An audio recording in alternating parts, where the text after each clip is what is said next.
இந்தியாவில் மட்டுமல்ல, தமிழ்நாட்டிலேயே மற்ற கட்சிகள் சார்பில் கொண்டாடப்படாத உண்மையான சமத்துவ கிறிஸ்துமஸ் நிகழ்ச்சி நேற்றைய தினத்தில் சமத்துவம் என்றால் என்ன, ஒற்றுமை என்றால் என்ன, தேச மக்களின் பற்று என்றால் என்ன என்று அனைவருக்கும் தெரியப்படுத்தி பாரதிய ஜனதா கட்சி அனைத்து மக்களுக்கான கட்சி என்பதை உறுதிப்படுத்தியது மட்டுமல்லாமல், நம்முடைய பாரதிய ஜனதா கட்சி சார்பில் நம்முடைய திருத்தணி முன்னாள் அதிமுக எம்எல்ஏ BM நரசிம்மன் அவர்கள் முன்னிலையில் நம்முடைய பீகார் மருத்துவமனை மற்றும் ஸ்ரீகரன் அறக்கட்டளையும் நிர்வாக இயக்குநரும் பாரதிய ஜனதா கட்சியினுடைய தமிழக அயலக பிரிவினுடைய மாநில இணை அமைப்பாளருமான ஐயா ஸ்ரீகிரண் அவர்கள் தலைமையில் நம்முடைய பாரதிய ஜனதா கட்சியினுடைய பள்ளிப்பட்டு வடக்கு மற்றும் மேற்கு மண்டல தலைவர்களான அன்பு அண்ணன்கள் கிரண் மற்றும் உதயகுமார் அவர்களுடைய வழிநடத்தலின்படி நம்முடைய திருத்தணி சட்டமன்றத்துக்கு உட்பட்ட அனைத்து பாஜக முக்கிய நிர்வாகிகளின் ஒத்துழைப்போடு கீழநெடுகள் காலனி மற்றும் அதை சுற்றியுள்ள 10 கிராமங்களில் உள்ள ஏழை ஜனங்கள் நம்முடைய சமத்துவ கிறிஸ்துமஸ் தின விழாவில் நலத்திட்ட உதவியிலான பாரத பிரதமர் அவர்களின் ஆயுஷ்மான் பாரத் மருத்துவ காப்பீடு மற்றும் அரிசி, மளிகை சாமான், புடவைகளை நம்முடைய திருத்தணி பாரதிய ஜனதா கட்சி மற்றும் ஸ்ரீகரன் அறக்கட்டளை சார்பில் வழங்கப்பட்டது. இதில் மாற்றுத்திறனாளிகள், ஏழை விதவைகள், மலைவாழ் மக்கள் பங்கு பெற்றனர். 600க்கும் மேற்பட்ட ஏழை ஜனங்கள் மிகவும் பயனடைந்தனர். அநேக ஏழை மக்கள் சமத்துவ கிறிஸ்துமஸ் நிகழ்ச்சியில் பங்கு பெற்று நலத்திட்ட உதவிகளை பெற்றுக்கொண்டு சந்தோஷமாக வீடு திரும்பினர்.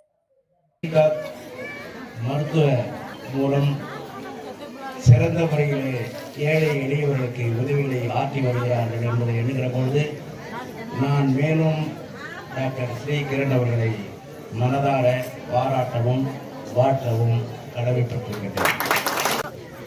அதன் அடிப்படையிலே இன்றைக்கு இந்த பகுதிக்கு வருகை தந்து உங்களை எல்லாம் சந்திக்கின்ற ஒரு மாபெரும் பாக்கியத்தினை நான் பெற்றிருக்கிறேன் என்பதை எண்ணுகிற பொழுது உள்ளபடியே நான் உங்கள் அத்துணை பேரையும் பாராட்டவும் கடமைப்பட்டிருக்கின்றேன். இன்றைக்கு 24 டிசம்பர் 24 கள்ளக்குறிச்சியில கள்ள சாராயம் சாப்பிட்டு இறந்தவனுக்கு 10 லட்சம்.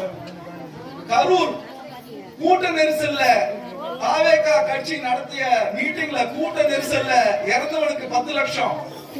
ஆனா ஒரு மாணவன் இறந்துட்டா 3 லட்சம். போராட்டம் போய் பண்ண அதுக்கப்புறம் ஒரு 2 லட்சம் வைத்து 5 லட்சம். அப்ப யாருக்கு இந்த அரசாங்கம் சப்போர்ட் பண்ணுது அப்படின்றது நம்ம எல்லாரும் யோசனை பண்ணி பார்க்கணும். இவங்க நம்பிக்கிட்டு இருக்கிறதே பட்டியலின சமூகம், பழங்குடியினர் சமூகம், இஸ்லாமிய சமூகம் மற்றும் கிறிஸ்துவ சமூகத்தை நம்பி இவங்க உங்களை எல்லாம் ஏமாத்தி பொய் வாக்குறுதிகளை கொடுத்து உங்க ஓட்டுக்காக மட்டும் உங்க பின்னாடி இருக்கிறாங்களே தவிர்த்து உங்களுக்கு என்ன நன்மை கடந்த 4.5 வருஷமா நடந்திருக்கின்றத நீங்க எல்லாம் யோசனை பண்ணி பார்க்கணும். தயவு செஞ்சு சிந்தித்து பாருங்க. உங்களுக்கு என்ன நன்மை கடந்த 4 வருஷத்துல நடந்திருக்குன்னு. நம்ம மோடி ஐயா அவர்கள் நம்ம குடும்ப பெண்கள், நம்ம தாய்மார்கள் அடுப்புல உட்கார்ந்து வேகக்கூடாது, புகை நெஞ்சில போய் கேன்சர் வருதுன்னு சொல்லி வீடு தேடி கேஸ் சிலிண்டர் வீடு தேடி கொடுத்தாரு. அதே போல நம்ம விவசாயிகளுக்கு வருஷம் 6000 ரூபாய் அவங்க பேங்க்ல வந்து சேருது. நமக்கு இந்த பேங்க்ல வந்து சேர்ற முறை 2014 முன்னாடி கிடையாது. நம்ம போய் கியூல நின்று வாங்கணும். நமக்கு சேர வேண்டியது கியூல நின்று வாங்கணும். அத டைரக்ட் பேங்க் டிரான்ஸ்ஃபர் இல்ல டைரக்ட் பெனிஃபிஷியரி டிரான்ஸ்ஃபர் என்ற ஒரு ஸ்கீம்ல நம்ம எல்லாருக்கும் பேங்க் அக்கவுண்ட் ஓபன் பண்ணி அந்த பேங்க் அக்கவுண்ட்லயே நம்ம காசு வந்து விழுது. தகுந்தவங்களுக்கு அந்த காசு வந்து விழுது. இதே 6000 ரூபாய் நம்மளோட மாநில அரசாங்கம் மூலமா கொடுத்திருந்தாங்கன்னா அந்த 6000த்துல எனக்கு தெரிஞ்சு 3000 கூட நம்மளுக்கு வந்து சேர்ந்திருக்காது. நம்மளோட